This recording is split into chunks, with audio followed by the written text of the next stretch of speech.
And if I see that woman, if she ever approaches me again, I am definitely going to feel like I'm in danger, and I'll spray her without any warning. I'll just let her have it.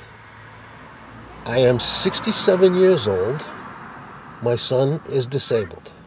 We are among the most vulnerable members of society. I cannot afford to take chances with wackos out on the street. I'll take my chances with a courtroom. I'm not going to take any chances with crazy people out on the street. Angry white trash is what she was. Creepy, angry white trash. No, sir. I have this pepper spray for personal protection, and I intend to use it if I need to. And if that doesn't stop them, I have other methods, which I will not discuss for security reasons. But while we're on this topic about women being ugly and vicious and harassing and antagonizing, I have to tell you that, and these are stories that it's disturbing to me, what's happening to women these days. Let me start out by saying, ladies, that Me Too is not a free pass to attack men. And now let me tell you some of the stories that have happened to me over the last 3 or 4 months. I was in traffic. It's a 4-lane road, 2 lanes each way. And I was in the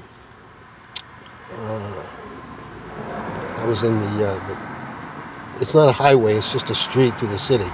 And I was on the side, closest to the curb, and because I'm in a van and I'm up off the street, I can see further down the road than the people behind me, and I can see that there's a car broken down, and the police car is there, and traffic is being funneled from 2 lanes into 1. Now this is about a quarter mile ahead, and the traffic stopped. It's pretty much creeping and crawling. It's hardly moving at all. So I know I'm going to have to get into that left lane because I can't go through that broken down car. So I put my blinker on, and little by little I start creeping into the left lane as the traffic moves ahead, and other people are doing the same. And slowly, little by little, I managed to get myself halfway in to the left lane, and I got my blinker on, and I didn't cut anybody off. I just kind of inched my way over. And then the traffic clears and starts to move. And as soon as it does, this woman behind me comes flying up alongside me and tries to pass me, get around me. And I'm already in the lane. I'm already fully in the lane, and she's beeping her horn. And she pulls in behind me, and I'm looking back, and she's giving me the finger with both hands, yelling and screaming. All I can, I can read her lips. I can tell what she's saying. None of it's pretty. So a little further on down, come to a traffic light, and she pulls up alongside me, and she's screaming and yelling. So I finally rolled down my window, and I said, "Hey, eat poop and die." I didn't use that word, but you know what I mean. And so there was another woman in front of her who heard the whole thing. She didn't have anything to do with the traffic situation. She heard the whole thing. So when the light turned green and I pulled out, she pulled up, and I'm turning to make a right turn. She swerves up alongside me. She almost sideswiped me, this other woman. And she's yelling and screaming. I can't understand what she's saying. So I yelled the same thing at her, and she says, "I'm calling the police." And she's got her phone out, and she's in traffic. She's moving through a busy intersection. She's trying to yell at me, drive the car, and call the police at the same time. I'm going, my God, what is going on here? Another instance. I pulled into a gas station with a convenience store because I needed to get air. There was an air pump. And there was somebody that was already parked in front of the air pump. I thought that, and this wasn't in my van, this was in my Nissan, when I had my Nissan. So I thought maybe that the hose would reach. So I got out and I grabbed the hose, and there's this other car parked right close to me with its engine idling, and it's just sitting there, and it's watching me. The driver was watching me. So I get out and I grab the hose, and I try to pull it over to my front right tire, and it just won't reach. So I'm going to have to wait for, what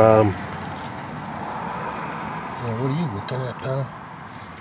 So I'm going to have to wait until this guy moves his car. The guy was in the store, moves his car, so I can pull over and get the air pump. So I wait, and the guy gets out, and he takes off, so I jump into my car.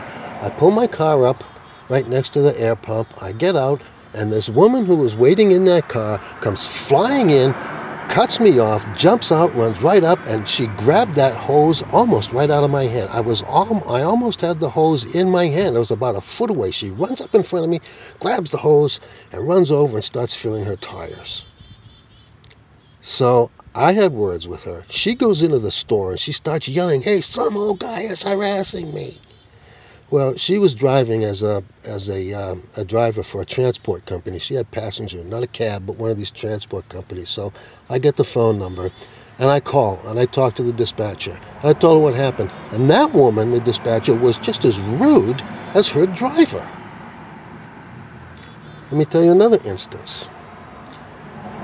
I was in the van. I was parked during a snow emergency, and I was going to go spend the evening at my daughter's house. I had to walk over. I had a bag full of trash, a trash bag full of trash in the van that I wasn't going to be able to empty until the snow stopped and I shoveled out and all that stuff. So I figured I'll take it with me. I'm walking over to my daughter's place. I'll put it in her dumpster. So I'm walking down the street. It's in the afternoon. And there was a school crossing guard there, this woman. And I walked past, and all of a sudden I hear, "What's in the bag?" And I wasn't sure that I heard what she said. I kept walking, and I said, "Hey, what's in that bag?" I said, "What?" And I turned around, and this woman is coming after me, this crossing guard. She goes, "What's in that bag?" I said, "None of your effing business." And I kept walking, and she's following me down the street, yelling at me, "What's in that bag?" I'm crossing the street. I go into the alley next to my daughter's apartment building so I can go out back and use the dumpster. And she's yelling at me. So she grabs some kid off the sidewalk. He must have been about 17, some guy. And she's yelling at him. "He won't show me what's in that bag. He's got a dead animal in that bag, and he won't show me what's in that bag. We got to get him and find out what's in that bag." So now she's coming down the alley after me with this kid. And this kid's saying, "What's in the bag?" So I dropped the bag.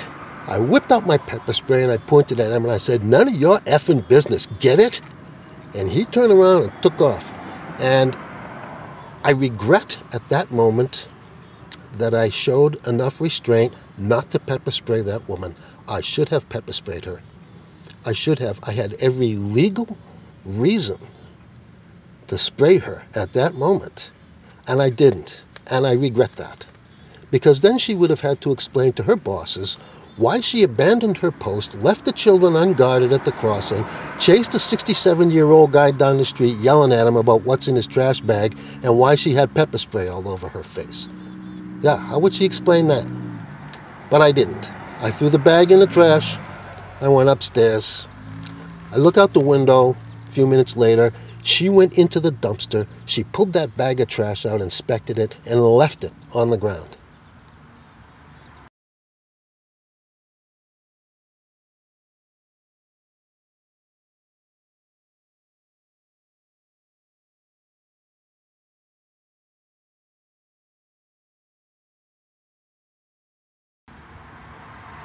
Ladies, I'm telling you, out of concern for your own safety, I raised a daughter. I have 2 granddaughters. If you go around harassing, antagonizing, and provoking men, sooner or later you will get hurt. Let that sink in. Now, you won't get hurt from me. The most you'll ever get from me is a face full of pepper spray. But do not poke the bear. Do not kick the beehive. Do not anger the badger. Common sense. Me Too is not a free pass to attack men. So stop it, ladies. Why would you pick on a 67-year-old guy with a disabled son, What kind of person picks on the elderly and the disabled? A coward. That's the kind of people who do that, cowards. So, I had to get that off my chest. It doesn't change, anything about, I'm not going to change my lifestyle. I'm not going to move out of the van back into an apartment. These are isolated incidents, and I can defend myself. I may be 67 years old, but I lived in the ghetto for 6 years. And one thing I learned, you have to take every threat seriously. And I know how to deal with bad people on the streets. And as I said, if I'm in my van and the pepper spray doesn't stop somebody, they keep coming back at me, I have other means to deal with them. So I'm sorry I had to unload all this on you, but I felt it should be said. Have a nice day. But ladies, please lighten up, okay? Enough.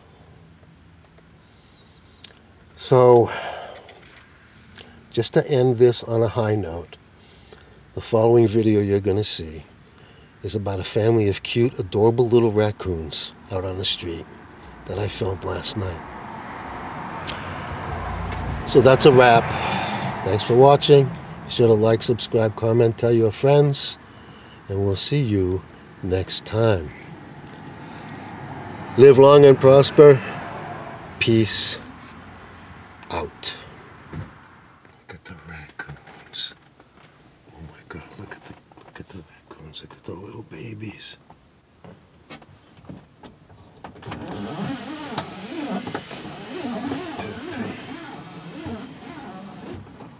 4 little babies. Oh, isn't that cool?